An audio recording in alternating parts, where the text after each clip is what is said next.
E essa galera aqui tá animada?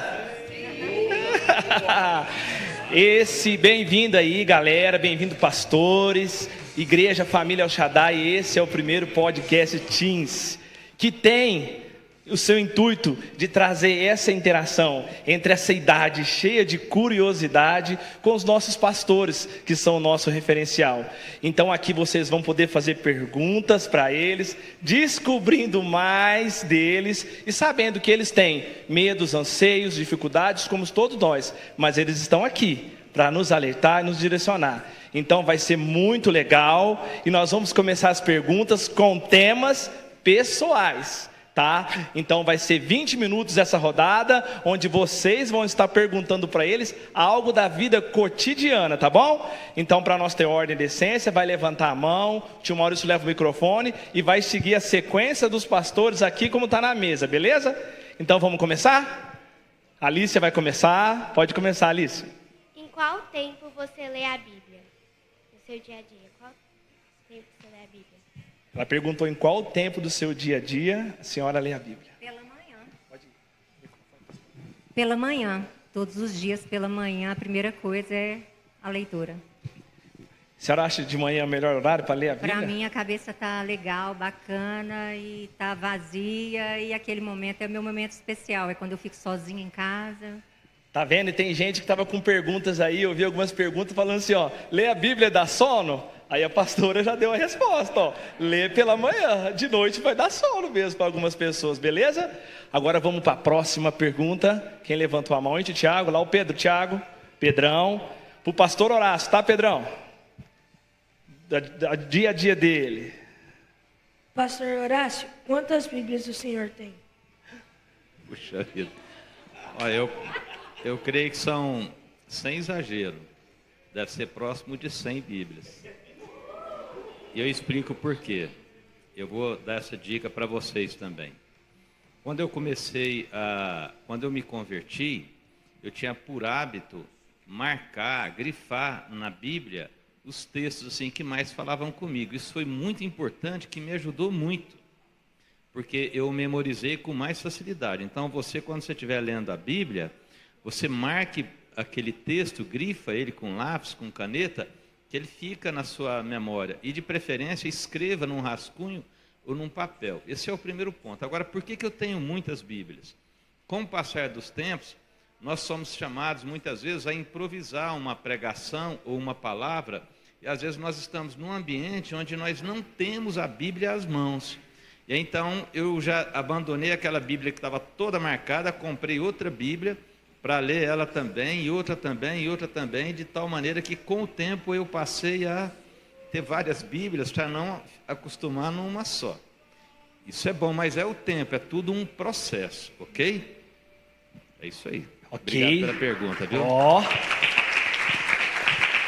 Vocês viram? 100 Bíblias, hein? Ó. Vamos lá, hein? A gente tem que ler a primeira Bíblia aí, hein? Tem gente que está com Bíblia desde nenê ainda, não acabou de ler. Vamos lá, galera. Quem é o próximo? Pergunta para o pastor Zezinho. Ó, aqui, Tiago, ó, eu vou lhe trazer aqui. Estou mais perto. Pastor Zezinho. Qual é o horário do dia que o senhor mais ora? Na madrugada.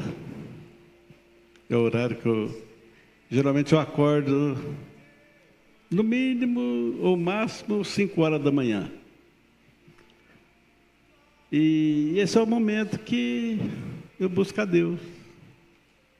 Porque tranquilo, ou vou para algum lugar, ajoelho, algum lugar da casa, né? Ou em volta da cama mesmo. Mas esse é o momento que eu gosto de estar falando com o papai. Amém? Amém. Agora, quem quer perguntar para a pastora Eliane, a Lara, depois volta aqui, tá? A Lara pergunta para a pastora Eliane, tá? Cotidiano. Como você equilibra a sua vida pessoal e pastoral? Nossa. Pastoral Nossa. é uma mistura. Não tem separação. Né? Não dá para separar a vida pessoal com vida pastoral. Então, é uma só vida. É tanto em casa a gente pastoreia, como na igreja. Amém. Quem tinha levantado a mão, agora você vai perguntar para a pastora Sandra, hein? Vamos lá, Adri. Quantos minutos mais ou menos você fica orando no seu dia a dia? Bom, geralmente em torno de 45 minutos a 1 hora. Só que assim, não dá, tem vezes que não dá para ser todos os dias. A gente precisa falar a verdade, né? Tem dia que a gente está muito corrido, está muito apressado, né? Mas o importante é orar, entendeu? Independente se seja 1 hora, 2 horas, 3 horas, o importante é orar, certo? E assim, só falando como eles já falaram aqui, eu entendo também que o melhor horário para a gente orar e ler a Bíblia realmente é pela manhã. Eu sei que todos vocês aqui estudam e geralmente é na parte da manhã, né? Mas se vocês conseguirem levantar, acordar, que eu sei que é difícil adolescente acordar para ir para a escola de manhã. Mas se vocês fizerem um esforço de acordar 15 minutos, 20 minutos mais cedo e ter que seja ali 10 minutinhos para falar com Deus, para pedir para Ele abençoar o seu dia, né? Te dar sabedoria e ler que seja um capítulo da Bíblia, você pode ter certeza que o seu dia vai ser bem melhor. Agora, primeiro foi a Giovana, aí depois é a próxima, tá? Giovana, pergunta para o pastor do cotidiano. Giovana. Pastor, qual personagem bíblico você mais se identifica? Tá. Então, antes de eu responder para a Giovana, eu queria, sim, parabenizar, né, essa iniciativa do Ministério Teens, porque eu achei, assim, muito bacana fazer esse podcast e essa oportunidade que está dando para vocês de abrir o coração, de perguntar, de interagir, né, de dar oportunidade de vocês exporem aquilo que tem sido, às vezes, um conflito e de nos conhecer mais de perto, né, também, saber como que é a nossa vida, o nosso cotidiano, estar mais perto de nós, saber que nós não somos assim bichos de 7 cabeças, que nós somos gente como vocês, todos nós, né, passamos, pastor Horácio, lá com aquela barbinha dele de Papai Noel, mas ele já foi menino igual a vocês, né, brincou de biloca, não sei se vocês sabem o que é biloca, né, mas... Agora o senhor foi dúvida já passou dele. pelos conflitos dele, pastor Elizabeth, Zezinho, né? Não sei se vocês sabem, mas o Zezinho não pinta o cabelo não, sabe? Parece que ele pinta o cabelo, tinge o cabelo. E é o mais velho de nós, é o Zezinho. Quantos anos aqui que vocês acham que o tio Zezinho tem? Quantos anos que vocês acham que o tio Zezinho tem? 50, 60, quantos anos? 50, ó, 60, ó, já aumentou um pouquinho, hã? Sabe? 60, quantos anos? Hã? Quantos anos? 60? 60. 60, senhor. Está... Ei, pastor, hein? Tio Zezinho tem quantos, tio Zezinho? 72 anos, né? Então o tio Zezinho está conservado. Mas boca aberta. Já foi menino também, subiu em mangueira, né? Subiu nas mangueiras para pegar as mangas, já brincou na roça. Então, goiabeira, já brincou de bola. Então, assim, nós queremos realmente interagir com vocês, muito bacana. Então, antes de eu responder a Giovana, eu queria aplaudir todos vocês que estão aqui, todo esse pessoal que está fazendo esse podcast bacana, né? Esse pessoal lá de trás. Vamos aplaudir todo mundo, então. Parabéns, que coisa bacana, né? Bom demais. E depois disso, pedir perdão. O tio Carlinhos chegou atrasado, porque eu fiz uma corrida de Uber, né? E aí deu uma atrasada, mas deu certo. Tô brincando, mas foi mesmo. Giovana, assim, poxa, vários, né? Eu fico pensando em Enoque, por exemplo.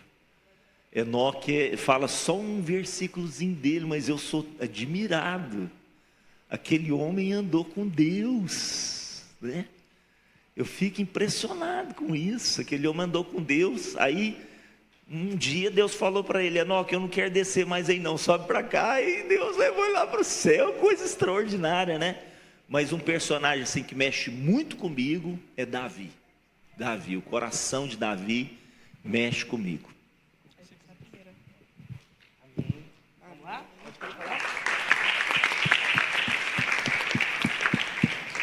com quantos anos você foi batizada? Deixa eu fazer as contas aqui. Horácio é melhor na matemática do que eu. Acho que eu estava com 32, se eu não me engano. Acho 31, 32. Aproveitando essa pergunta dele, é uma dúvida que vocês todos perguntam, eu acho que é a hora de perguntar, né? Vamos perguntar, né, para eles. Pastor Horácio, pastora Beth, todos os pastores, qual que é a hora para se batizar? O momento, que é uma dúvida corrente deles sobre se eles podem se batizar.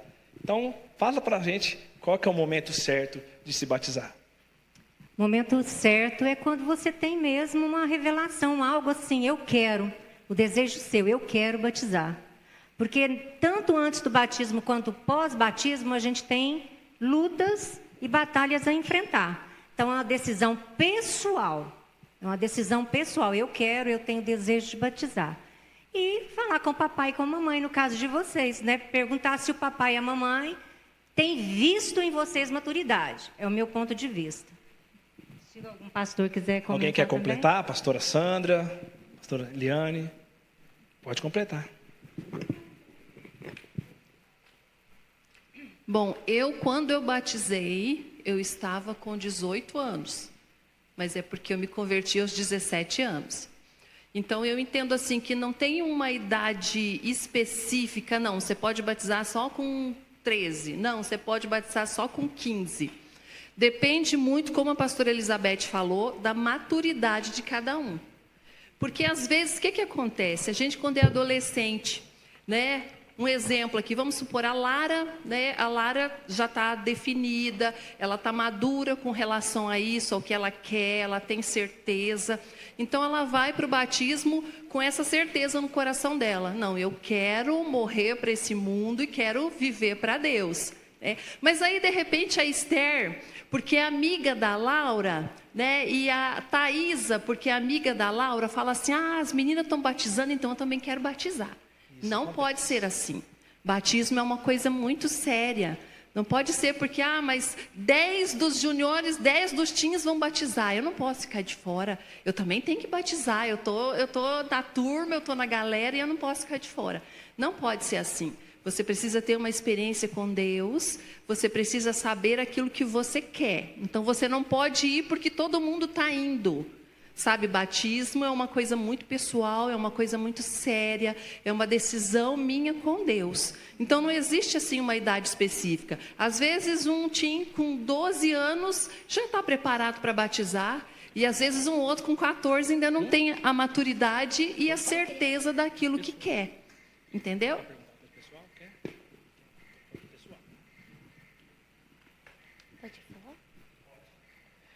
Como você vê a relação entre a ciência e a fé? O pastor Horácio. Amém.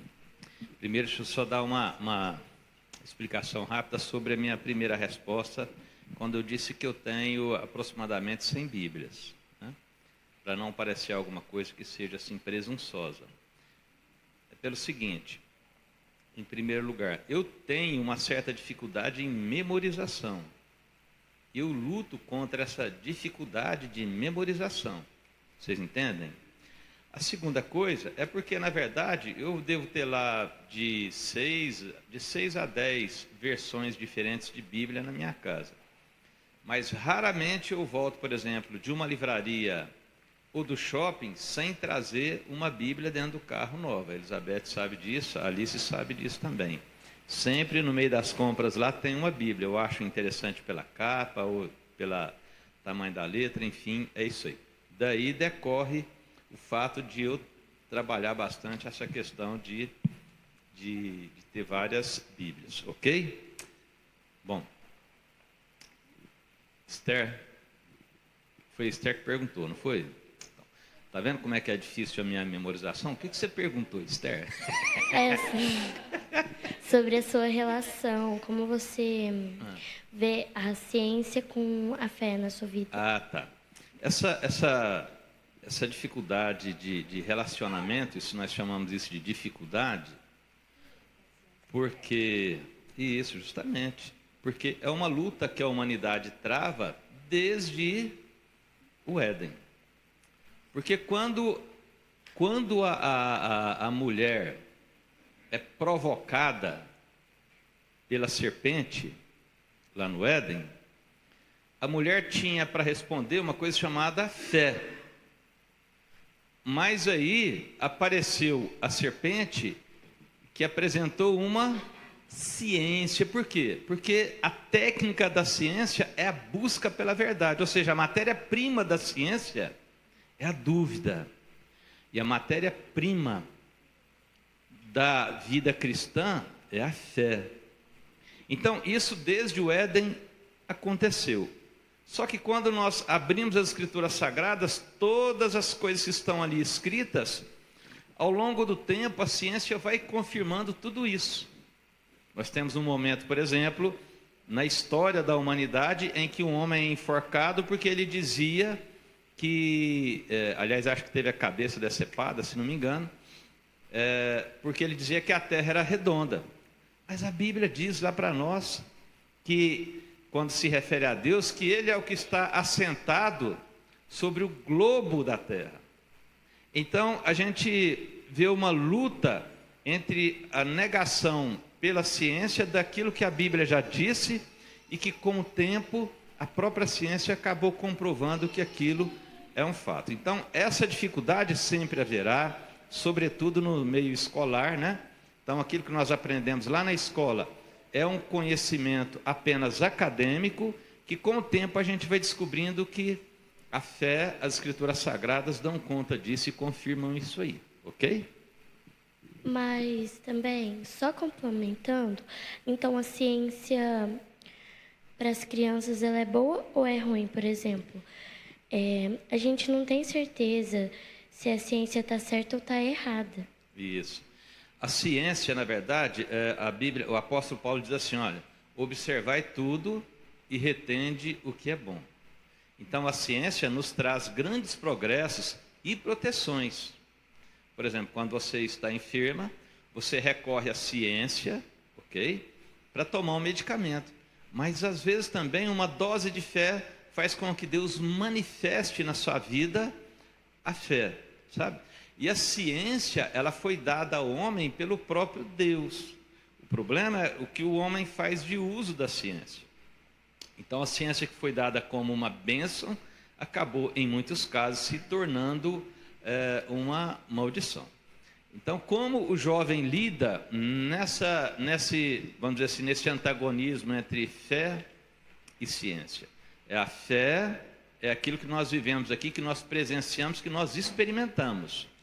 A ciência, ela já se baseia no conhecimento humano e não de Deus. Então, se você numa prova de vestibular é chamada a responder algo que você aprendeu na ciência, na faculdade, então você responda segundo a ciência e a faculdade, porque ali você não está sendo experimentada, não é na sua fé, mas no seu conhecimento acadêmico, que na maioria das vezes está certo sim.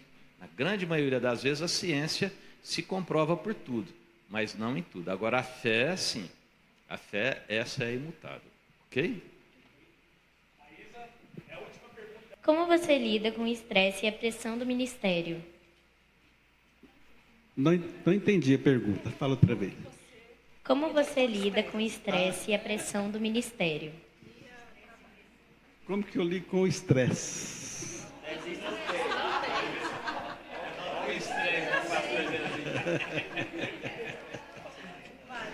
Olha, realmente meu estresse não existe. Começa perguntando sobre o ministério, tá? Graças a Deus, Deus tem me dado a graça, né, de não estressar. Tanto aqui, né, no ministério, como no trabalho, né? Eu estou sempre tranquilo. Sempre sorrindo para a moçada, né? Então, isso Deus tem me capacitado. E eu creio que isso, eu acho que vem desde criança mesmo, né? E a gente recebe isso aí, é do papai. Porque eu, quando criança, eu sempre quis preservar a minha casa, né? A minha mãe, eu sempre quis ajudar minha mãe. Meu pai também, eu era criança, eu ia para a roça ajudar meu pai. a capinar, a puxar cavalo, e essas coisas para ele. Então isso parece que traz algo diferente da gente, né? A gente sempre quer participar, sem estressar. Amém? Maurício, deixa eu responder também, pode? Porque essa pergunta tinha que ser pro Zezinho, não. Zezinho, tranquilo. Taizinha, então, assim, como que eu faço, né? Porque o Zezinho tem esse temperamento, mas tem situações que, para mim, é muito difícil. Aí, o meu primeiro escape em Deus é a oração. Meu primeiro escape em Deus é a oração. Porque a Bíblia diz assim, ó, não andeis ansiosos por coisa alguma, antes sejam conhecidas diante de Deus as vossas petições, através da súplica, oração, com ações de graça. E a paz de Deus, que excede todo entendimento, guardará o vosso coração, a vossa alma em Cristo Jesus. Né? Então, assim, meu primeiro escape é a oração. O meu segundo escape é a minha cobertura espiritual. Às vezes eu preciso compartilhar algo com ele, uma decisão que eu preciso tomar, uma direção que eu preciso ter. Então eu recorro à minha cobertura espiritual, meu pastor, né? Eu, como pastor, tenho um pastor também. Então eu chego nele, me aconselho com ele. Né? Então eu peço uma direção para ele, a situação, uma crise, uma situação que eu estou passando, na família, na igreja, no ministério, eu chego, compartilho, busco com ele um conselho, uma orientação. No cotidiano, a minha esposa é minha companheira. Nós sempre vamos nos escorando aqui, né? Hora que um está estressado, o outro não está, a gente vai e se isolando. Um descarrega um, o outro carrega. Agora, quando os dois estão estressados, ele falou, ô Jesus amado, ajuda aqui, né? Aí só Jesus na causa. Agora, algo que eu acho muito importante que haja entre os pastores e que falta, né? Nós temos buscado, mas assim, falta ainda. E não é só em nós, eu acho que nos pastores em gerais, é uma coisa chamada amigo. E eu acho que vocês nunca podem perder isso. Amigo, mas amigos assim de verdade, amigos confidentes, que você pode abrir o coração, que vai estar junto com você, que você vai poder chorar com aquela pessoa, vai poder abrir o coração, entendeu? Isso é muito bacana, isso é muito jóia. Pastor Eliane, a senhora vive o que prega? Oi? A senhora vive o que a senhora prega no palco? Procuro viver. Procuro viver. Então, quando a gente vai pregar, primeiro aquela palavra é para nós. Nós temos que viver ela. Então, quando a gente está preparando uma palavra, né, primeiro a gente busca a Deus para saber, né, qual é a palavra que Ele quer que a gente ministre. E depois, quando a gente vai preparando, aquilo ali vai entrando no nosso coração. Então, é para nós. E não só o que eu prego, mas o que os pastores, né, o que geral o pregador prega. A gente procura andar dentro daquela palavra. Mas a gente consegue 100%? Não, não consegue. Né? Nossa luta, nós temos uma luta aqui nessa terra contra a carne, né, contra o sangue. E a gente tem essa luta. Mas aí a gente recorre a Deus. Deus me capacita, me ajuda. E o Espírito Santo vai nos conduzindo. Tá? A gente não é perfeito e não cumpre tudo aquilo que é pregado. Mas a gente busca em Deus para cada vez mais, né, estar perto do Senhor e ser como o Senhor, como Jesus Cristo.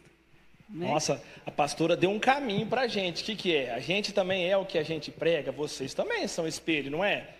Nós não somos sal da terra e luz do mundo? Então a gente também é o que a gente aprende na igreja, o que a gente é ensinado sobre o Evangelho. Isso a gente também tem que levar, beleza? Miguel quer fazer uma pergunta, Miguel, para a pastora Sandra, tá, Miguel? Você já teve que recomeçar do zero? Miguel, recomeçar do zero, eu acho que a gente recomeça do zero todos os dias, né? Porque eu creio que naquilo que você falhou no dia anterior, você tem a oportunidade de recomeçar. Entendeu? Um exemplo aqui. Eu respondi para os meus pais, eu fiz uma falta de educação com a minha mãe ou com meu pai. Aí no outro dia, eu tenho a oportunidade, Deus me dá a oportunidade e a chance de eu recomeçar do zero. Que é o quê? Chegar para o meu pai ou para minha mãe e pedir o quê? Perdão e recomeçar. Então eu creio que a nossa vida é um recomeço todos os dias. Naquilo que eu falhei ontem, hoje eu tenho a oportunidade de recomeçar, fazer tudo diferente. Ok? Respondeu a sua pergunta? Então tá bom. A Esther vai perguntar agora para o pastor Carlos. Ministério, Esther, vai lá. Como e quando surgiu a ideia de celebrar a festa tabernáculos na nossa igreja? Quando e como surgiu a ideia de celebrar a festa tabernáculo na nossa igreja? Tá. Quando o tio Carlinho se converteu, eu converti debaixo do ministério do pastor Ivanoé. Pastor Ivanoé, o ministério dele, quando ele se converteu, ele foi da quadrangular, né? Inclusive ele foi... Ele conheceu meu tio Márcio, né, no seminário e tudo mais. Eles eram da quadrangular. E depois ele passou por um ministério de evangelismo chamado Igreja da Fé. Inclusive a Igreja da Fé aqui de Araguari foi fundada por ele. E ele foi missionário do Brasil todo, fundando igrejas. Posteriormente a isso, ele conheceu um ministério de comunidades. Esse ministério de comunidades era um ministério debaixo de um pastor chamado Adiel de Almeida, de Ribeirão Preto. Esse pastor Adiel de Almeida, ele recebeu vários ensinamentos e estudos dos Estados Unidos a respeito da importância da festa dos tabernáculos. Então, tudo começou com esse pastor chamado Adiel de Almeida, de Ribeirão Preto.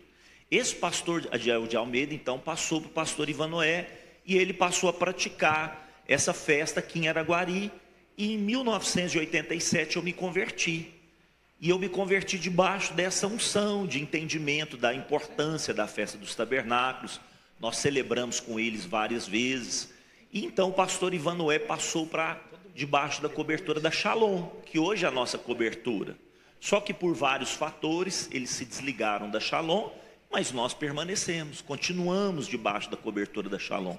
E hoje, continuando debaixo da cobertura da Shalom, nós continuamos também na prática da festa dos tabernáculos. Então a festa dos tabernáculos, ela é praticamente desde o início da comunidade aqui, né? Nós começamos a comunidade na casa da minha mãe. Eu não sei se no primeiro ano da igreja nós fizemos a festa dos tabernáculos, eu não tenho certeza, mas a festa dos tabernáculos é praticamente ou 30 anos ou 29 anos que nós celebramos. Respondeu aí, Esther?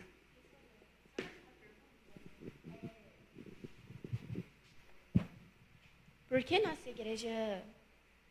igreja ganhou o nome de El Shaddai? El Shaddai. Então, nessa reunião na casa da minha mãe, né, nós éramos como se fala hoje célula, né, como se fosse uma célula. Começou uma igreja como uma célula. Chamávamos de grupo familiar. E aí nós íamos abrir o nosso primeiro local de reunião, que hoje lá chama Temperinha, aquele restaurante lá no centro, né? Que era o restaurante do Zezinho, ia passar lá para o restaurante, para o Cine Rex. E nós íamos para lá. E aí nós falamos, precisamos de um nome para a igreja. E aí várias pessoas deram sugestões. E o nome que mais as pessoas concordaram, né, que foi mais aceito, eu não sei quem foi que deu esse nome. Se eu não estou enganado, foi minha mãe. Eu acho que ela que sugeriu El Shaddai, não tenho certeza. E aí todos concordavam, poxa, El Shaddai eu acho que é isso mesmo e tal, Deus Todo-Poderoso, né? Na força do Senhor que nós vamos vencer as batalhas, o Senhor vai conosco, é o Deus de Abraão. E aí nós recebemos esse nome, Comunidade El Shaddai. Beleza? Continuando aqui as perguntas, vamos lá? Opa, esquecemos aqui da zona de... proibida. Esperar te alojar. Pode perguntar. Pastora Beth, em qual momento você... Qual foi o momento em que você se sentiu chamada para o ministério? Nossa, que legal. Já tem muito tempo. Em 96, a minha casa, em 94, 95, nós tivemos uma experiência muito forte com Deus. E nós ainda não vínhamos nessa igreja. E aquilo queimou no nosso coração. No meu coração, principalmente, queimou muito no meu coração. Então, foi por um grupo que o Zezinho nos apresentou, foi a Donep. Hoje já não se fala tanto na Donep. Tive uma experiência muito forte com Deus e naquele momento nós aceitamos Jesus. Isso já tem alguns anos já. Foi o primeiro momento que eu fui apresentada, eu buscava, mas nesse momento eu entreguei meu coração. Beleza? Algum outro pastor quer falar? O momento que entregou, que se sentiu chamado? Ó, presta atenção que isso é importante. É o momento que a gente se sente preparado para trabalhar na obra de Deus. Então é o momento que a gente vai fazer uma escolha para que a gente não se arrependa. E aí essa escolha tem que ser de Deus nas nossas vidas. Então, eu me senti chamado por Deus ao longo da minha caminhada cristã. A minha primeira experiência foi uma experiência em que, embora eu tivesse uma vivência muito grande na religiosidade, mas diante de um obstáculo na minha vida, eu clamei pelo Deus vivo, pelo Deus presente, pelo Deus que está do nosso lado. E Ele me atendeu naquele momento. Quando Ele me atendeu, então eu fiz uma aliança com Ele, que eu iria servi-lo pelo resto da minha vida. E Ele me aceitou. E estamos aqui, caminhando aqui. Deus tem a cada dia acrescentado mais. Amém? Eu acho importante agora, gente, a gente deixar a pastora Eliane falar sobre isso, porque o ministério dela influi muito em vocês aqui hoje. Então, assim, eu quero dar a oportunidade para a pastora Eliane falar sobre esse ministério, que é o ministério que nós todos estamos inseridos, ministério com crianças. Amém. E que, pastora, muitas aqui têm se chamado, tá? Amém. Muitos têm. Amém. Quando eu me converti em 83, foi quando eu convidei Jesus, né, para entrar no meu coração e fazer morada. A partir daí já veio uma necessidade muito grande de servi-lo. Mesmo eu não sendo muito crua, não conhecendo muito a palavra do Senhor, eu estava ali engatinhando, estava começando os passos. Eu fui chamada para ajudar no ministério de crianças. Quando eu me converti, eu fui para a igreja presbiteriana. Então ali eu já comecei a servir o Senhor e era um desejo muito grande no meu coração de servir aquele Deus que tanto me amou. Quando eu descobri a intensidade do amor de Deus por mim, a única coisa que eu queria na vida é servi-lo. Então eu fui servir no ministério com crianças ali naquele local. Aí depois eu vim para o ministério da comunidade Oxadá, o pastor Carlos já falou a respeito. Eu me converti em 1983, e em 92, né, Carlinhos, mais ou menos, foi quando nós abrimos o trabalho aqui, né, a comunidade Oxadá. 94. Mas 94 foi aqui. Então, aí eu já trabalhava com esse ministério, porque o meu chamado, eu entendi que era com crianças, né, pré-adolescentes, os teens como vocês, e isso arte no meu coração.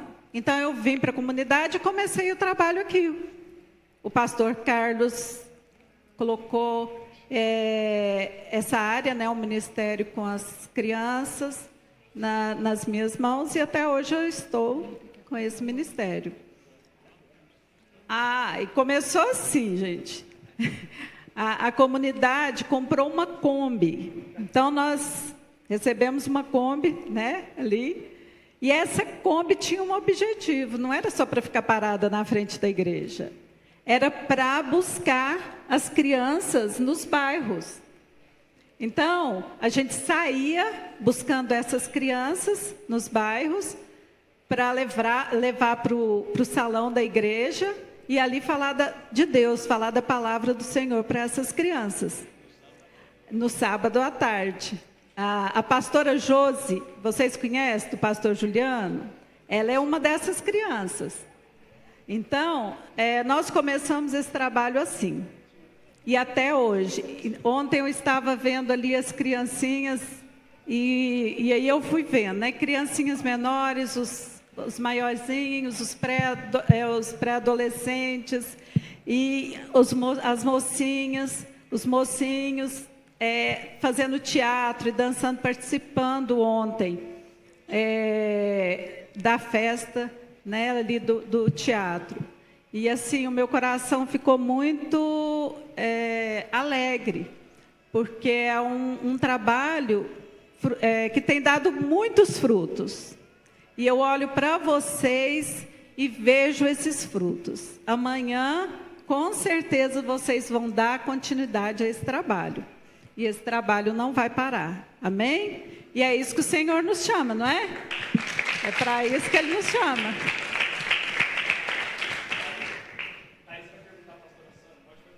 Beatriz, quais dificuldades te levaram ao ministério?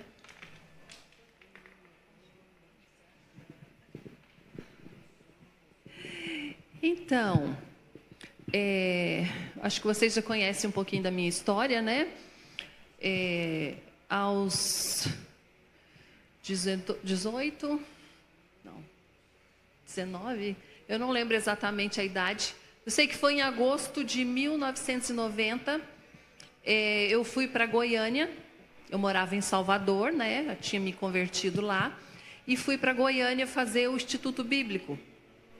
E eu estava assim com muitos conflitos, né, dentro de mim, com relação ao meu futuro, o que eu ia ser, o que eu iria fazer, né, porque eu já não tinha mais os meus pais.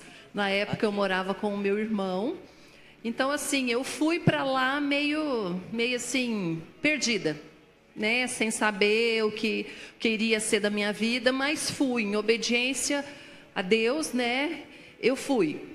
E chegando lá, Deus foi trabalhando na minha vida, curando muitas coisas nas minhas emoções, né? E foi lá que Deus me apresentou aquele que hoje é meu marido, né?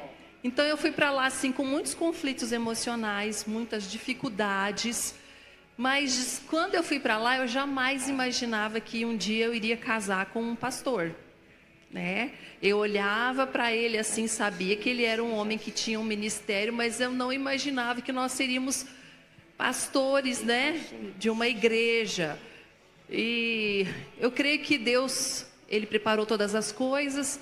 Foi onde eu conheci o Carlos e a gente veio para cá, né, nos casamos e hoje estamos aí no ministério. Então, assim, eu fui para Jesus porque realmente eu tinha muitos conflitos com relação à minha identidade, quem eu era em Deus, né? Estava, assim, muito perdida, já não tinha mais os meus pais, então eu não tinha, assim, aquele referencial, né? Aquele porto seguro. Então, foi onde eu tive uma experiência com Deus. E o meu irmão e a minha cunhada, que são pastores lá em Salvador, eu falo que eles foram os meus segundos pais, né? Que me apresentaram ao Senhor. E de lá, eu creio que Deus usou a vida do meu irmão para que eu fosse para o Instituto Bíblico. E lá Deus estava preparando para mim um futuro e uma esperança, né? E hoje eu estou aqui com vocês, fazendo parte desse momento aqui. Então, eu creio que 99,9%, se não 100%, as pessoas que vão para Jesus é quando realmente elas estão com muitos problemas, muitas dificuldades, muitos conflitos. Certo? Respondeu a sua pergunta? Então tá bom. Agora o Felipe vai fazer uma pergunta para o pastor Carlos. O que a igreja se propõe a fazer em relação à inclusão no sentido de conscientização, conhecimento? Olha, você pergunta difícil. O que é isso, rapaz? Tá doido? No sentido de quê mesmo? De conhecimento. De conhecimento? Uhum. Tá. Então, proposta da igreja em relação ao conhecimento, ela passa, primeiro, pela pregação da palavra, né? Então, quando você ministra a palavra, você está ensinando a igreja, né? O conhecimento da palavra de Deus começa por aí. Ok. Uma pessoa se converte, uma pessoa entrega a vida para Jesus através da ministração da palavra, ela vai passar por um processo de consolidação. É outro processo de ensinamento também, de crescimento dessa pessoa, né? Então ela vai ser acompanhada por alguém, vai passar por um processo de consolidação, essa pessoa vai ensinar os primeiros passos da fé para essa pessoa, arrependimento, né, dos pecados, fé em Deus, preparando essa pessoa para o batismo, para passar pelo encontro. A experiência dessa pessoa no encontro é outra experiência de crescimento também. No encontro nós temos várias lições lá que são passadas para essa pessoa, né? Então ela passa por essa experiência. Após isso, nós temos a escola de crescimento também, que vai preparando essa pessoa não só para uma maturidade cristã, mas também preparando ela para ser um líder de célula, um discipulador, um consolidador, né? Então tudo isso faz parte desse processo de crescimento da proposta da igreja para o membro. Então assim, são formas de nós ajudarmos essa pessoa no seu crescimento, né? Fora isso, Lipe, nós temos congressos que nós fazemos, né? A Rede Mulheres tem um congresso, por exemplo, chama preletores de fora. Pastor Horácio, pastora Beth faz o retiro de casais, então lá tem outras ministrações específicas para os casais, ministrações que vão ajudar os casais, né? Então, a rede de crianças do mesma forma. Então, cada um, você vê, cada domingo as crianças são levadas para lá, as professoras preparam, né, uma lição, uma aulinha, e todas essas crianças, elas não vão lá para brincar. Elas recebem uma ministração lá, que elas vão crescendo no conhecimento de Deus, no entendimento da palavra, do que é propósito de Deus para a vida delas. Beleza? Beleza. Ficou claro? Pastor, mas eu acho assim, o que ele quis perguntar, eu acho que ele errou aqui na leitura. Ele quer saber da inclusão, pastor. Nós estamos agora num ambiente de diversidade, até de mudanças, né? E até eu acho que é uma pergunta que a Maria Fernanda tinha. Pastor, por que você acha que hoje em dia tantas pessoas, né, inclusive os cristãos, estão tendo tantos problemas psicológicos como a depressão, ansiedade, também TDAH? Você acha que está interligado com o mundo espiritual, todos esses problemas? Tá, então, entendi. Tá, a questão da inclusão, entendi agora. Bom, uma pessoa boa para responder isso é a pastora Elizabeth, né? Tá, deixa eu falar um pouquinho. Se tem alguma instituição na Terra que é preparada para ser inclusiva, tem que ser a igreja, né? Tem que ser a igreja, né, Li? Porque assim, o que Jesus fez, o ministério de Jesus? O ministério de Jesus foi inclusivo, não é verdade? Ele veio para quem? Para os doentes, para as pessoas que estavam necessitadas, não só física, né? Você vê que as pessoas que tinham debilidades físicas, elas chegavam até Jesus para serem curadas, mas também mentais, dificuldades de relacionamento e até espirituais, pessoas que estavam possessas de opressões demoníacas, né? Então, se tem um lugar que as pessoas precisam receber acolhimento, aceitação, cura, é a igreja de Jesus. E todos nós precisamos estar preparados para isso, né? Jesus fala assim, olha, não são os sãos que precisam de médico, não é verdade? São os doentes. Então, nossa sociedade está doente e a igreja precisa ser esse lugar de cura, de restauração. Alguém certa vez disse que a igreja não pode ser comparada com um hospital. Eu concordei com essa pessoa. No primeiro momento que ele falou isso, eu não concordei, porque eu pensei assim, tem que ser, porque é aqui que vem os doentes. Mas ele falou no sentido assim, bom, o que acontece? Um hospital, a pessoa vai, ele é sarado e depois o que ele faz? Ele vai embora, né? Nesse sentido. Aí eu falei, legal, isso mesmo. Então a igreja não é um hospital, porque é uma casa onde a pessoa ela vem, ela é curada e ela fica, né? Ela é a família de Deus, não só para ser curada, mas para curar também, porque a pessoa que vai ser curada aqui, ela vai ser também uma pessoa que vai curar depois, né? Ela vai ser um paciente num primeiro momento, mas depois ela vai ser um médico de Deus para ajudar a curar outras pessoas. Porque quem melhor para ajudar uma outra pessoa, né, que está passando por depressão a ser curada, se não aquela que passou pelo processo de depressão? Então, assim, essa pessoa que foi aceita, curada, restaurada, liberta, respondendo um pouquinho o que você falou, né, Maria Fernanda? Foi isso, mais ou menos, que você perguntou? O que foi a sua pergunta aí de novo? Porque que hoje em dia tantas pessoas, inclusive pessoas que já estão na igreja, estão tendo tantos problemas psicológicos como a depressão e a ansiedade. Então, aí, assim, um pouquinho por quê, que você está perguntando por quê, né? Aí eu acho que é muito pelo nosso tempo, pela nossa sociedade, pelo estilo de vida que nós estamos vivendo, né? Não se tinha muito isso na época do Zezinho, que a gente estava brincando, né? Época do Zezinho, você está vendo aí o estilo do Zezinho? Por quê que não tinha isso, né? Vida de fazenda, vida de roça, vida saudável, é vida saudável. Hoje, né, a começar de vocês aqui, a maioria de vocês estão conectados, está preso a uma rede social, isso estressa demais.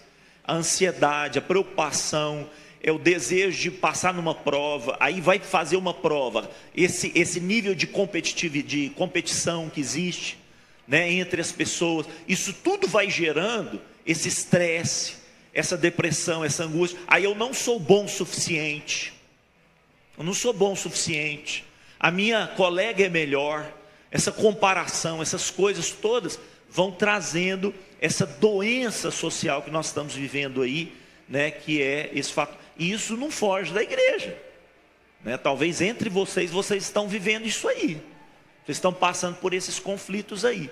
Apesar de conhecer Jesus, estar dentro da igreja, pode estar passando por isso aí também. Então nós precisamos estar alerta em relação a isso. Mas eu queria um pouquinho que a Beth falasse, né? Um pouquinho sobre isso seria legal.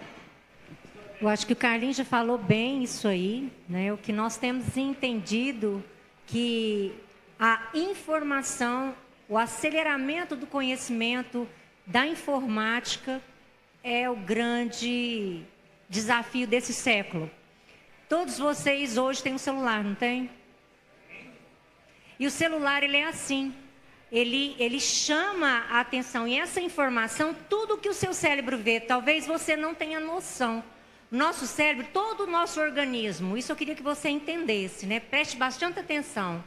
A neurociência já provou que todo o nosso organismo é 100%. Nosso coração é 100%. A nossa estrutura óssea, nossos músculos, tudo é 100%. O nosso cérebro não. Nosso cérebro tem conexões potentes. O nosso cérebro, para você ter uma noção, chega a uma escala de 400%. Lembra quando na Bíblia diz assim, se você tiver fé do tamanho de um grãozinho de mostarda, você vai dizer a esse monte, vai e ele vai? É essa a potência do nosso cérebro. Quando Deus criou o homem, ele fez algo muito potente para conectar com ele. É o nosso cérebro. E o nosso inimigo, ele sabe disso. Então, se ele der informação para nós, como que eu falo? É um lixo, né? Enchemos o nosso cérebro de conhecimento de lixo, ele vai se preocupar com aquilo tudo. Então, nós temos algo potente, uma arma que um homem não consegue inventar. Que já tentaram, né? O computador, ele já está assumindo um topo aí que está assustador, mas é o nosso cérebro. Se tiver alguma coisa para nós guardarmos, tem que ser a nossa mente. Em tudo que nós devemos pensar, a gente deve filtrar. Então, assim, jogar bola, meninos, meninas, brincarem, fazerem passeios, irem na sorveteria, sabe? Fazerem coisas, andar de patins, sabe? Ao invés de estar com o celular na mão. Eu sei que é tentador estar com o celular na mão. Mas se você quiser ter uma mente saudável, pegue um livro, leia histórias. O livro, ele é gostoso de ler. E as crianças hoje não têm esse hábito de ler. Eles leem no celular, mas não leem um livro. Pegue o livro, cheire o livro, entenda o que está ali, veja como é gostoso você ir para aquele lugar do livro, né? Passarinhar, já viu falar em passarinhar? Sair para o mato, sair para as praças, observar as flores, coisas tão lindas que Deus fez, que a gente está deixando de lado. Então, sim, você precisa se cuidar, e é algo decisão pessoal, viu? Lá em casa, nós lá em casa, a Alice sabe disso, está aqui, a gente vigia como tutores. Mas vocês têm o espaço livre de vocês, então vocês precisam ter consciência. Eu acho que está na idade de vocês terem consciência. Onde eu vou gastar o meu tempo? Onde eu quero investir o meu tempo? Onde, né? Primeiro, por que eu gosto de tirar esse tempo de manhã? Porque eu não estou conectada a nada. Eu não estou conectada a nada, porque nós adultos também conectamos. Na televisão, no celular, nas redes sociais. Mas o primeiro momento meu, eu quero me conectar com algo mais precioso, algo que vai promover algo em mim, que é aqui, a leitura, a oração, o louvor. É de manhã, onde que não tem conexão com nada. Esse é o momento.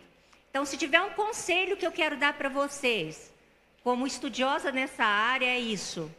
Guarde a sua mente. Guarde a sua mente. Pegue conhecimento que venham edificar você. Leia a Bíblia, leia a palavra, leia livros que edificam. Saiam de casa, saiam do quarto para brincar, para correr, andar de bicicleta, fazer amigos. O Carlinhos falou isso, né? Fazer amigos. A gente precisa fazer conexão com pessoas e não com a rede de informática. Pratique o que você gosta, nadar, jogar bola. E invista nisso. Fala, papai, eu quero aprender a jogar bola, eu quero aprender algo novo. E saia das telas. Esse é o meu conselho.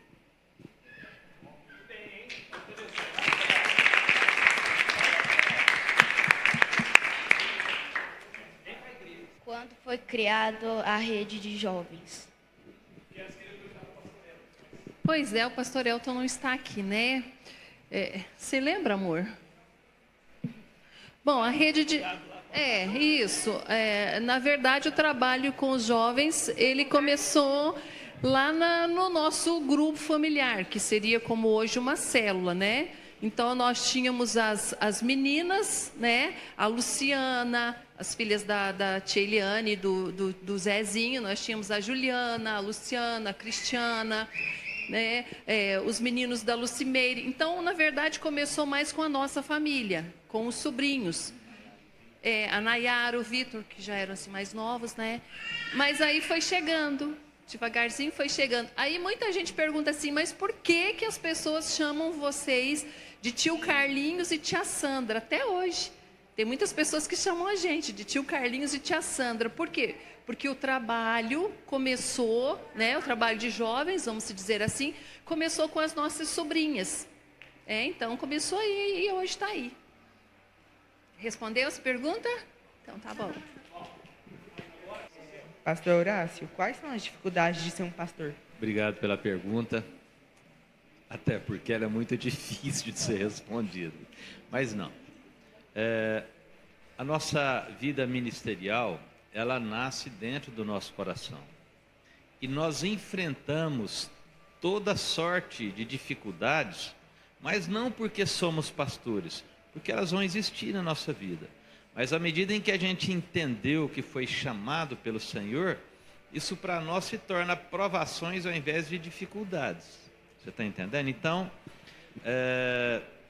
no meu caso, por exemplo, se a gente quiser agora pontuar de uma maneira mais prática, eu sou pastor, mas eu também sou um profissional, né? Então, a gente sempre tem uma dificuldade, porque nós encontramos aqui com o mundo da fé, o mundo espiritual, mas quando nós saímos daqui, nós vamos para o nosso trabalho, e lá nós enfrentamos o mundo que não é espiritual, ou seja, não é espiritual no seu comportamento. Então, às vezes, nós temos uma certa dificuldade, porque somos cobrados em excesso na nossa vida secular, por carregarmos o título de pastor. E às vezes somos julgados em função disso e muitas vezes com um certo excesso. Mas nós achamos bom, no meu caso, e tenho certeza que todos os pastores aqui enfrentam as suas dificuldades de serem pastores, mas elas dentro do nosso coração não são necessariamente dificuldades, mas provações que o Senhor coloca para que a gente faça essa caminhada e cumpra o propósito dele, ok? Quais são as áreas da igreja que você percebe mais progresso? Bom, eu creio que é um conjunto, né? E como um conjunto, precisa estar tudo alinhadinho, mas um dos ministérios, uma das áreas que a gente pode se dizer assim, que tem crescido bastante, né? É o Ministério de Criança e o ministério aqui que a gente está vendo, os teens, né? E isso é algo que a gente sempre orou e buscou em Deus para que crescesse, porque sempre foi uma preocupação nossa, né? Os adolescentes, as crianças, a gente sempre viu que estavam assim sendo muito bem acompanhadas, estavam crescendo, mas a nossa preocupação, vamos se dizer assim, sempre foi com os pré-adolescentes e com os adolescentes, porque a gente já foi adolescente um dia e a gente sabe dos desafios, das dificuldades, né? Então, assim, eu me alegro muito porque tenho visto esses dois ministérios se despontando, né? Crescendo. Claro que as outras áreas também a gente entende que têm crescido, mas que a gente precisa melhorar em muita coisa, mas a gente não pode desprezar os pequenos começos, né? A gente tem visto que cada área tem procurado crescer, desenvolver, né? A questão das artes também, vocês viram ontem que coisa mais maravilhosa o espetáculo, né? A nossa igreja, né? Eu falo isso não com orgulho, mas com humildade no meu coração, né? E temor no meu coração, que a gente tem visto que a nossa igreja ela tem crescido muito também nessa área das artes. Teatro, dança, e tudo isso é forma de adoração. Assim como os outros ministérios também que a gente tem visto que tem crescido e que a gente precisa crescer mais, desenvolver mais. Ok? Respondeu aí a pergunta? Pastor Carlos, quando você era criança e adolescente, você era um bom aluno na escola e quais que eram as matérias que você mais gostava e as que você não gostava? Não sei se era bom aluno, não era convertido, devia dar trabalho pra caramba. Não sei se eu dava muito trabalho, não. Eu lembro assim, vamos pensar aqui, Maria Fernanda, não tinha, o primeiro ano de vocês hoje é primeiro ano, né? Fundamental 1 começa com o primeiro ano, é isso? Tá certo? Então, nós não tínhamos, o primeiro ano de vocês era primeira série, primeiro ano de vocês era o pré, né? Antigo pré, não é, gente? Me ajuda aí. Era, não era? Não, tem pré. Tem pré ainda. Tá. Tem pré ainda, é o pré 1, pré 2, depois é o primeiro ano. Tá. É o pré 1, pré 2 e depois é o primeiro ano. Pré 2, tá. É pré 1, pré 2 e depois porque é o primeiro ano. Eu entendo que quando eu entrei com 6 anos, mas eu tinha que ter entrado com 7. Como é que é isso? Com 6, hoje em dia, lá com 6. Então, aí eu entrei com 6 anos, né? Mas eu tinha que ter entrado com 7. Então seria como se eu estivesse entrando no segundo ano hoje, entendeu? Entendeu agora? É como se eu estivesse entrando hoje no segundo ano, beleza? Tá. Aí nessa sala de aula que eu fui, tinha muitos que eram repetentes. Não tem isso hoje, né? Repetentes, presta atenção nisso aqui. Repetentes chegava no final do ano, não passava de ano. Aí tinha que fazer o ano todo de novo. Tinha alunos ali que eram repetentes 4 anos. Aí calcula comigo, se era com 7 mais 4 anos, eles tinham 10 anos, 11 anos, entendeu? Então eles eram adolescentes quase, né? Quase adolescentes, e eu uma criança, vamos pensar. E era uma galerinha da pesada.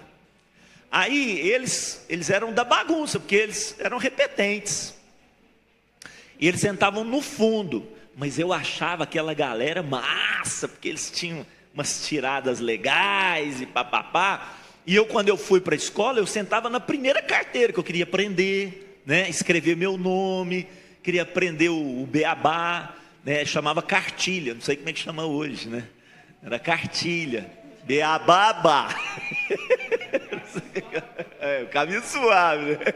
Então, aí o que foi acontecer, Maria Fernanda? Eu fui passando a primeira carteira para o meio da sala, até que eu cheguei para o final. E eu percebi que as minhas notas, o meu desenvolvimento foi só caindo. E aí, aquela professora que eu gostava tanto dela, não foi me dando mais atenção, as minhas notas foi caindo. E eu fui discernindo assim, mesmo criança, que as minhas escolhas eram importantes. Ou eu voltava lá para a primeira carteira e me desenvolvia, aprendia a ler, escrever, ou o que ia acontecer comigo? Eu ia me tornar um repetente. Eu casquei fora daquilo ali e voltei lá para frente, entendeu? Então assim, se eu era um bom aluno ou não, eu fiz isso, mas errei muito e tal, né? E o que aconteceu? Eu, como a Sandra, eu me converti com 17 anos. Eu já estava no final do período escolar. Eu estava no terceiro colegial hoje, né? É o final do Fundamental 2, né? Final do Fundamental 2, ensino médio, né? Que fala. Eu estava no final do ensino médio, eu me converti. Eu estava preparando, vamos pensar aí para o vestibular. Aí foi onde eu me converti. Então, esse período todo da escola eu não era convertido ainda. Então, assim, eu aprontei muito, bebi demais, tive coisas assim que eu experimentei do mundo, e tudo isso foi muito ruim para mim, gerou um vazio muito grande no meu coração, né? Porque eu tentava preencher isso com música. Por exemplo, eu não conseguia dormir sem escutar música. Eu tinha um vazio muito grande no meu coração. Eu tinha que sempre escutar uma música, um rock pesado, alguma coisa assim, tinha que escutar. E aí eu botava bem baixinho ali para não perturbar ninguém, mas eu tinha que escutar, porque senão eu não conseguia dormir. Todo final de semana, começava sexta-feira, a gente tinha que beber, porque senão a gente não conseguia se socializar, principalmente conversar com as meninas. Tinha que encher a cara, porque senão a gente não conseguia conversar. Então, quando eu conheci Jesus, eu vi que tudo aquilo que faltava na minha vida era Cristo Jesus. Então assim, o que eu percebo na vida de vocês? Vocês têm uma grande oportunidade de não passar por aquilo que eu passei, né? De experimentar Jesus na vida de vocês e não passar por isso que eu passei. Agora, tudo depende da escolha de vocês. Tanto na escola, que foi a sua pergunta, como na vida, tudo depende da escolha de vocês. Vocês vão escolher.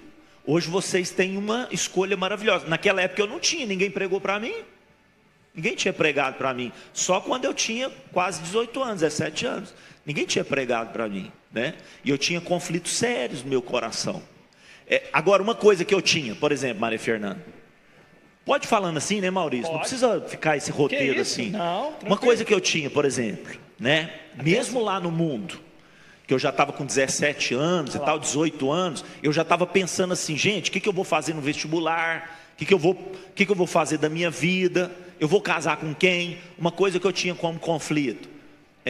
Eu ia para as festas, eu via as meninas ficando com os meninos e tal. Eu pensava assim, eu não quero casar com essas meninas não. Elas passam nas mãos de todos os meninos aí. Tá vendo? Eu não quero casar com essas meninas. Eu pensava, eu quero aproveitar elas. Eu pensava isso. Eu também quero aproveitar elas. Mas para casar comigo, eu não quero não. Entendeu? Eu tinha essa maldade no coração, mas ao mesmo tempo, para mim, eu não queria aquilo lá não. Eu queria uma moça decente. Eu queria uma moça bacana. Porque eu pensava assim, se eu pegar essa aqui, que todo mundo pega, quando eu me casar com ela vai me trair, ué, eu não quero isso não. Ela não vai ficar comigo não. Então eu já falava assim, não quero isso para mim não, né? Aí eu pensava assim, eu quero uma menina decente. Procurava, não tinha não. Falava, gente, onde que eu vou arrumar isso, né? Quando eu me converti, que eu fui para a igreja, que eu vi umas moças assim que amavam a Deus, eu falava, gente, isso aqui é o paraíso, o que é isso aqui, né? Não tem lógica. Tem moças que têm decência, eu não sabia disso, entendeu? Então assim, o que eu quero dizer com isso para vocês? que vale a pena servir ao Senhor. Eu estou vendo aqui, por exemplo, a Alice, né, Alice? Você está com quantos anos hoje, Alice? 12 anos. Sua mãe, a Aninha, veio com quantos anos para a igreja? 6. A sua mãe veio com 6 anos para a igreja. Você imagina isso? Ela era do ministério com crianças. A sua mãe. Ela era do ministério com crianças. Ela passou por tudo isso. Ela estava na cadeira onde você estava. Vamos pensar assim, se naquela época tivesse um podcast, ela estava aí no seu lugar, vamos pensar, né? Ela cresceu na igreja. Ela conheceu seu pai na igreja. Vamos pensar assim, se tivesse esse podcast, seu pai estava aqui, ó. Entendeu? Seu pai estava aqui, tipo assim, entendeu? Né? Estava de olho nela. Bababá, né? Estava de olho nela. Mas ela continuou servindo a Deus, não abriu mão dos princípios. Seu pai apaixonou por ela. Ela falou assim, não, tem que ser no Senhor Jesus, né? Então assim, olha aí que fruto maravilhoso que é você, que fruto maravilhoso, né? Que é o Vitor. Então, vale a pena? Vale a pena, né? E que os seus filhos possam se assentar na sua cadeira amanhã ou depois. Amém? Amém. Em nome de Jesus. É isso aí que eu queria falar. Amém.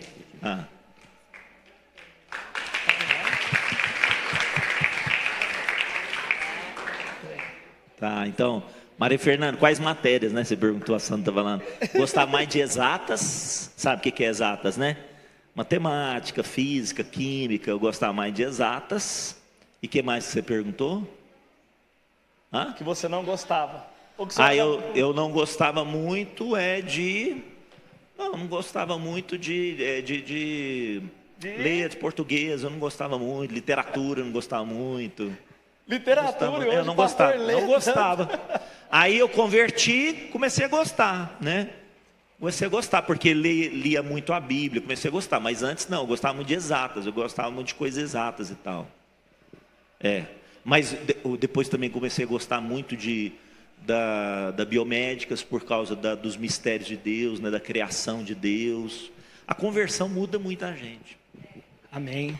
Gente, agora aquela que a gente falou, a gente vai fazer 4 ali, tá? Pra gente ganhar tempo, para liberar todo mundo, para descansar, ter um tempo. Tá sendo muito gostoso. Então eu vou pedir pro William sortear. Aqui cair eu levo para a pessoa fazer pergunta. Curiosidade bíblica é o que mais tem. Vai lá, William, rapidinho, vai.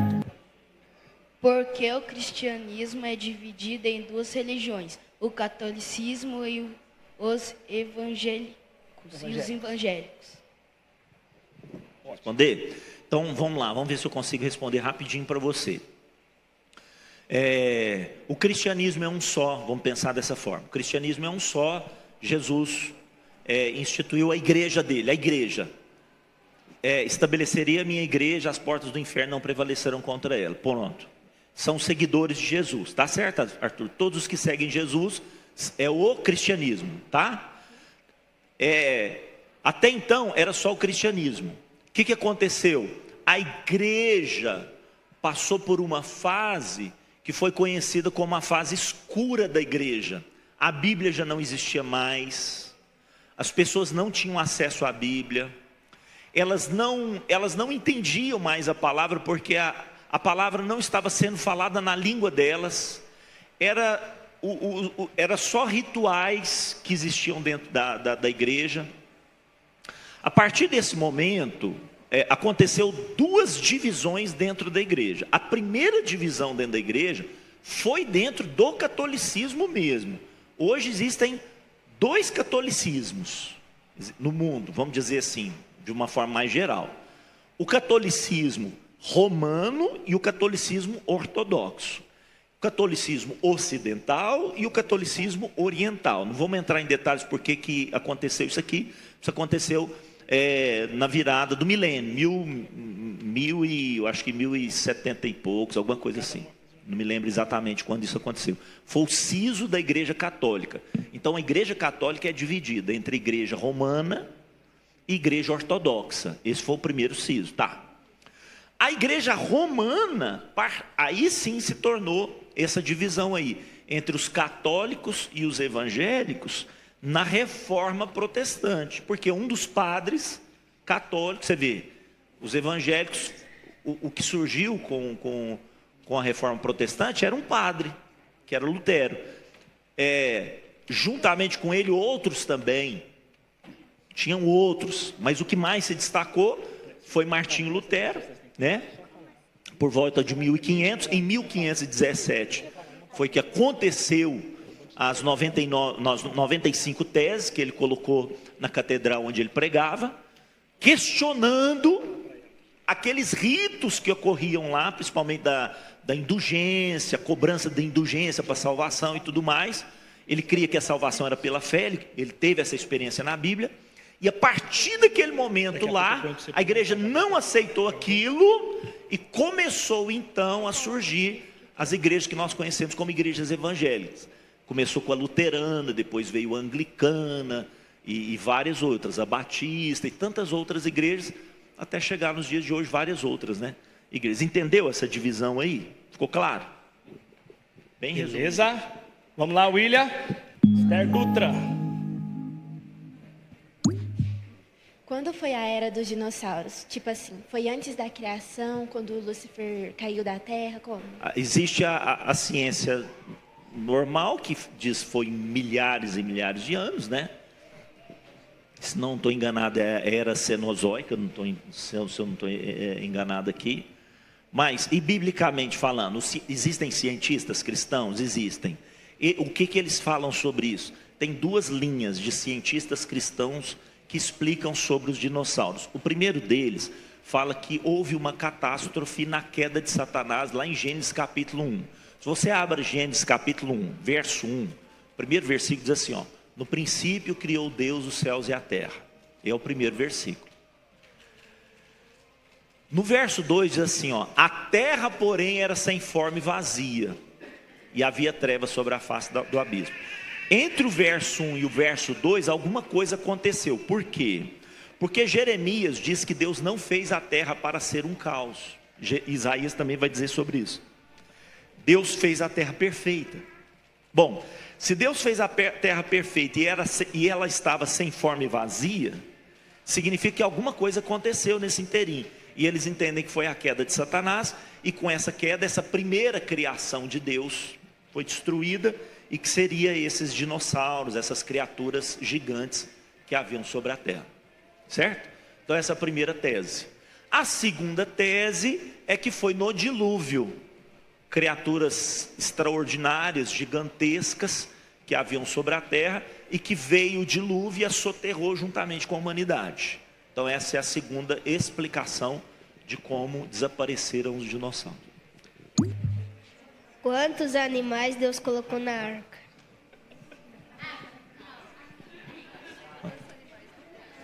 Todos, né? Eu creio que sejam todos. Todos. Agora, a possibilidade é que seja filhotes, né? Sejam filhotes, para caber todos, né? Penso que foram todos. E que, infelizmente, muitos deixaram de existir, porque as espécies foram deixadas de... Muitas delas deixaram de existir por causa do cuidado do homem, né? Porque Deus deu ao homem o cuidado da criação. Mas eu entendo que Deus salvou todos os animais. Eu creio assim, né? É aquilo que o Horácio falou. Em nós caminhamos pela fé. O que a Bíblia diz? Que Deus salvou os animais. Eu creio que Deus salvou os animais, né? Creio sim. Existe uma linha científica de que alguma parte da terra não foi afetada. Pode ser, mas eu creio que a Bíblia fala. A Bíblia fala que toda a terra foi inundada. Então eu creio que toda a terra foi inundada. A Bíblia fala que Deus salvou os animais. Então eu creio que Deus salvou os animais. Quantos animais? Todos eles. Só para descontrair, eu queria, se eu pudesse perguntar a Deus, perguntar para Ele por que Ele colocou lá naquela arca um casal de pernilongo, porque nos incomoda muito, viu?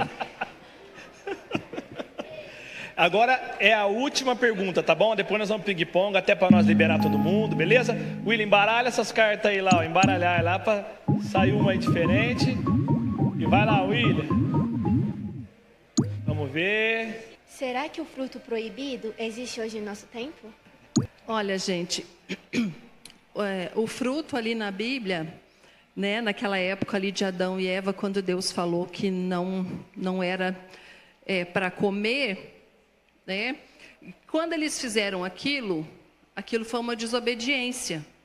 Então se tornou o quê? Um pecado. Então hoje eu creio que existe no sentido de quê? Quando Deus tem as suas leis, seus mandamentos. Então quando eu desobedeço um mandamento, um princípio, eu estou comendo do fruto proibido, que no caso é o quê? Seria aí a desobediência, o pecado. Então sempre que eu desobedeço a palavra de Deus, os princípios de Deus, as autoridades sobre a minha vida, né? No caso aí, os meus pais, as pessoas que estão sobre autoridade, que são autoridade na minha vida, eu estou comendo de um fruto proibido, que no caso seria o pecado. Não sei se isso responde, né? Eu acho que... Isso mesmo. Ficou claro, Esther, ou não? Agora, aquele fruto lá e tal, aquela árvore lá, penso que não existe mais. Né? Assim como o jardim não existe mais. Pastor, agora até para ter o dinamismo, nós vamos pegar aquele que é de bate pronto, tá bom, gente? Então, preparados aí, pastores, que é de bate pronto. Vai começar na pastora Elizabeth, tá bom? Só para falar a palavra. A palavra é que ela vai falar, ó. Igreja. Ela vai te fazer uma pergunta, uma palavra, a senhora tem que falar com outra palavra. Uma. Igreja. Amor. Pastor Horácio. Futuro. Cristo. Família. Filhos. Família. Nós, igreja. Boa. Filhos. Filhos é o continuar, é a geração futura. A Sandra, você tem, né? Discípulos. Próxima geração. Bíblia. Verdade. Brasil. Paixão. Israel.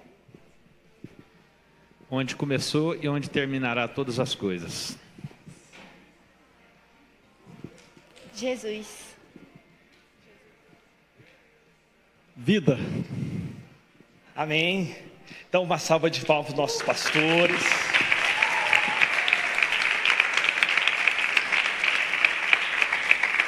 Vocês hoje quebraram um paradigma, que eles são reais, eles estão perto de vocês, eles estão aqui para responder dúvidas. E o dia que vocês tiverem dúvida na igreja, chama eles, questiona, pergunta. Pastora Sandra, fica à vontade. Então, gente... Aí, pastora, é até bom que eu falei isso, a Fernanda tinha dedicado. Para finalizar, os pastores, cada pastor vai deixar um breve incentivo a você a continuar nisso e a ser um time voltado para a obra de Deus. Então, deixa eu falar rapidinho aqui. Eu queria deixar assim para vocês alguns conselhos, né? Eu sei que essa época que vocês estão vivendo hoje é muito mais desafiadora do que na época que eu vivi. Na época que eu era criança, que eu era adolescente, nós não tínhamos esse tanto de informação que vocês têm hoje. E a gente era feliz e não sabia. Não é verdade? Então, assim, eu quero dizer para vocês, como a pastora Elizabeth já falou, encham o seu coração e a sua mente daquilo que é bom, daquilo que é agradável, né, da palavra de Deus. Tenham o seu tempo de oração, busquem a Deus. Por quê? Para vocês poderem vencer as tentações, para vocês poderem vencer as lutas e os desafios que vêm aí pela frente, o que vocês já estão enfrentando. Outra coisa fundamental para vocês serem pessoas bem-sucedidas: honrem seus pais, amem seus pais, honrem, porque enquanto vocês ainda têm eles junto com vocês. Quem aqui tem 14 anos? Tem alguém aqui que tem 14 anos? Não. Tem. Eu perdi minha mãe com 14 anos, depois perdi meu pai com 16 anos. E até hoje eu sinto muita falta. sinto falta dos conselhos, sinto falta do carinho, do amor. E às vezes quando a gente é adolescente, a gente acha que os nossos pais, não tá com nada, é careta, tá por fora, não sabe nem mexer num celular. Olha, queridos, os nossos pais, mesmo aqueles que não são cristãos, eles têm experiências, eles têm sabedoria para passar para nós. Então não desprezem os conselhos dos seus pais. Honrem, amem os seus pais, mesmo que vocês não venham entender. Porque quando a gente tem essa idade de vocês aí, a gente pensa que a gente sabe tudo. A gente sabe tudo e que os nossos colegas, os nossos amigos são muito melhores e muito mais legais que os nossos pais. Mas na hora que você está ali passando uma luta, uma dificuldade, um problema, você sabe que você pode buscar socorro nos seus pais, porque os seus pais são um porto seguro para vocês. Então honrem, amem, respeitem seus pais, as autoridades, amem seus irmãos, parem de brigar uns com os outros, certo? Depois vocês vão crescer, vocês vão ter a vida de vocês, cada um vai para um lado. Olha, o meu irmão saiu de casa, eu tinha 11 anos, e hoje eu estou com 56 anos. E todos os dias eu sinto muita saudade do meu irmão. Por quê? Porque a gente está longe. A gente tem contato pelas redes sociais e tal, mas a gente está longe. Então para de brigar com seu irmão. Às vezes a gente valoriza mais o nosso colega, aquele que está lá fora, do que aquele que está ali dentro da nossa casa junto com a gente. Tá bom? Então fique firme, busque ao Senhor, busque crescer em Deus, busquem estudar para vocês serem, profissionais, que através da profissão de vocês, vocês vão poder abençoar outras pessoas, ok? Amém. Então eu quero deixar só para vocês assim, sejam apaixonados por Jesus, né? Apaixonados por Jesus, mergulhem o coração de vocês em Jesus, conheçam a Jesus de todo o coração de vocês, né? Assim, tenham Ele como o melhor amigo de vocês, o melhor confidente, a pessoa que está do lado de vocês. Conheçam a Jesus, leiam a Bíblia, orem, busquem a Deus de todo o coração de vocês, todo o coração de vocês. Porque a Bíblia diz que Samuel, quando era menino, ouvia a voz de Deus. Quando ele era menino, ele ouvia a voz de Deus. Eu tenho certeza que Deus há de usar vocês de uma forma extraordinária. Deixa eu falar aqui, muitos colegas de vocês estão, como Maria Fernanda falou, em depressão, em angústia, às vezes nem sabem disso. E se vocês tiverem água de Deus na vida de vocês, se vocês tiverem pão de Deus na vida de vocês, um pedacinho disso vai saciar a fome, vai saciar a sede deles. Vocês vão levar um pouquinho de água, um pouquinho de pão para essas pessoas, eles vão ser fortalecidos, vão ser restaurados em Deus. Então sejam esse instrumento de Deus para essa geração perdida que está aí fora. Isso vai não só ajudar vocês, a não se perderem, porque é importante vocês entenderem que aquele que está de pé, cuide para que não caia. Vocês vão ser tentados, vocês vão passar por provações, o diabo vai tentar tirar vocês do caminho do Senhor, vocês vão passar por desertos, por lutas, e vocês vão poder dizer para o diabo, nem só de pão viverá o homem, mas de toda palavra que procede da boca de Deus. Por quê? Porque vocês estão se alimentando da palavra. Vocês vão poder dizer para o diabo, que adora apenas ao Senhor Jesus Cristo, porque vocês estão adorando a Ele, vocês estão buscando a presença dEle. Mas se vocês não fizerem isso, no momento da tentação, vocês vão ficar fracos. Então busquem se fortalecer, para que no momento da tentação, vocês estejam capacitados. E também ajudando aqueles que estão enfraquecidos, estão caídos do lado de vocês. Hoje eu vejo vocês, a idade de vocês, e vejo também muitos desafios na vida de vocês. E porque, na minha idade, na idade que eu tenho hoje, era muito mais fácil, porque nós tínhamos princípios, obedecer pai e mãe era uma coisa mais fácil. Hoje eu vejo muitos desafios vindo aí para a vida de vocês, e vocês já estão vivendo esses desafios na escola, na vida cotidiana, através das mídias. Então, o que eu quero deixar para vocês é a palavra de Deus, que vocês estudem a palavra de Deus, que vocês tirem tempo na palavra de Deus, porque a palavra de Deus vai guardar vocês dos enganos deste mundo. Jesus diz: eu sou o caminho, eu sou a verdade. Hoje, o mundo está ensinando que a mentira é uma verdade. Eles têm distorcido a verdade de Deus e a verdade, né, que por tantos anos a gente aprendeu, ele tem se tornado mentira, tem se tornado engano. E eu vejo que essa geração hoje está muito fácil de cair nesse engano, onde a verdade se tornou mentira e a mentira se tornou verdade. E eles estão querendo roubar até a sua identidade, falando que você escolhe o que você quer ser, não o que Deus projetou para você ser. Então, a minha palavra para você hoje, jovem, estude a palavra de Deus. E se converta a Jesus, porque Ele é o caminho, Ele é a verdade. E com essa verdade você vai vencer tudo aquilo que vem aí pela frente. Eu não sei o que vem, mas está vindo com muita pressa. O Satanás, ele está vindo com tudo. E ele está vindo a galope.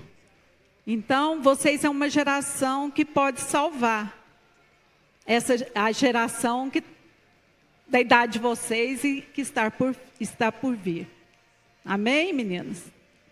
Estudem a palavra do Senhor e se convertam a Jesus.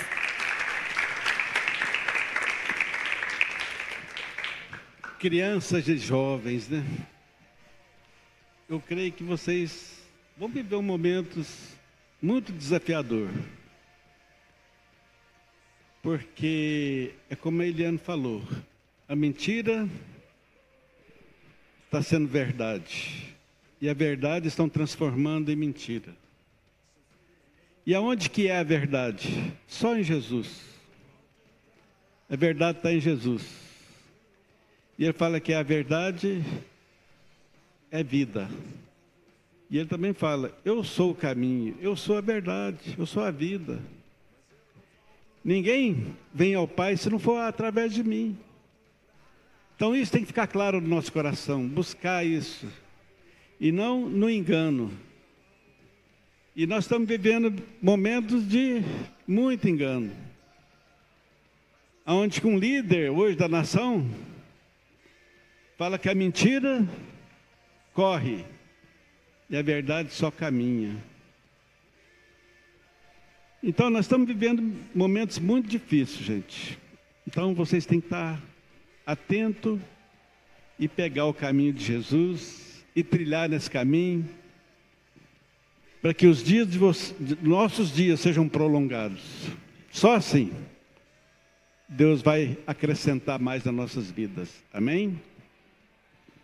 Amém. Queria só deixar para vocês depois, cada um de vocês, quando chegar na casa de vocês, abram o Evangelho de Lucas, no capítulo 15, vocês vão ver a história de um jovem que ele esteve na casa do pai, e na casa do pai ele tinha uma vida maravilhosa. Em determinado momento ele entendeu que queria experimentar coisas novas. E ele experimentou coisas novas, essas coisas trouxeram muita maldição, e ele então retornou para a casa do pai. Ele poderia ter abreviado, ele poderia não ter perdido tanto tempo assim, buscando fora da casa do pai, coisas que, na verdade, eram enganosas. Permaneçam na casa do Senhor e não dê esse tempo para o diabo. Estejam firmes no Senhor e na casa do Senhor, em nome de Jesus.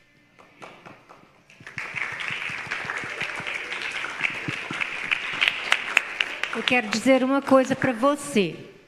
Quero que você guarde isso no seu coração. Jesus te ama.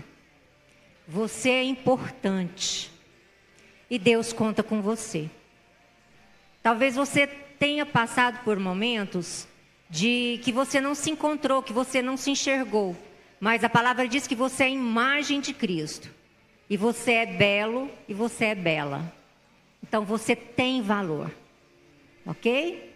Nunca deixa ninguém roubar isso de você. Nunca deixe o mundo falar diferente de você. Você tem valor.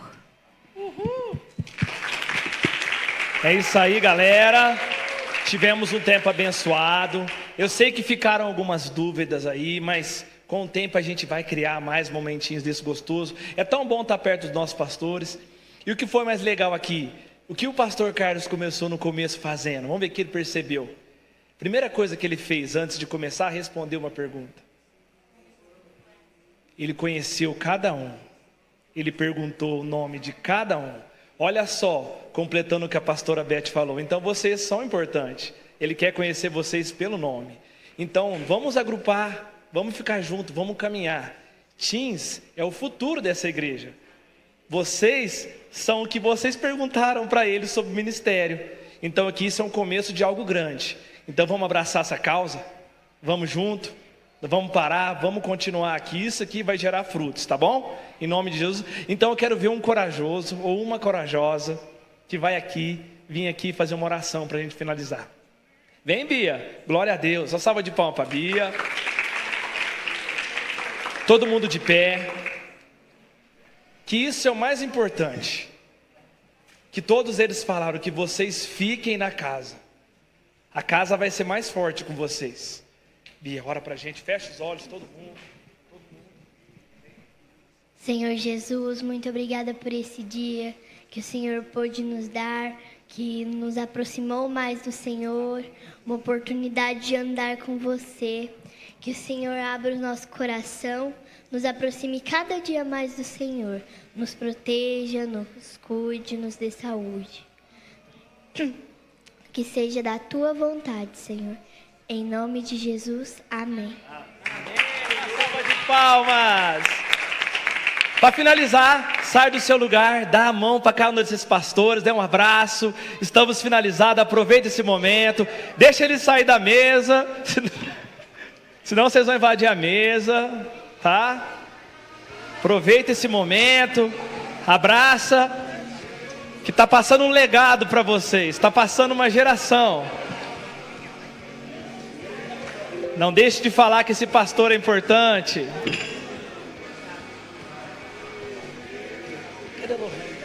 Está finalizado o Pod Teens, esse momento gostoso que a gente teve. Foi muito bom. E vai ter mais.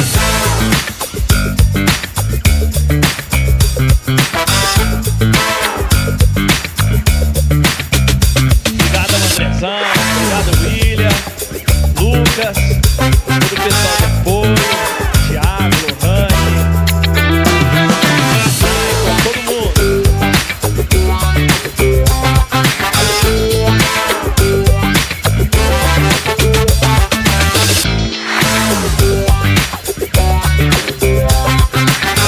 O próximo podcast de vocês vai ser com carta escrita, tá bom? Tia Luciana, tia Cíntia, tio Vitinho.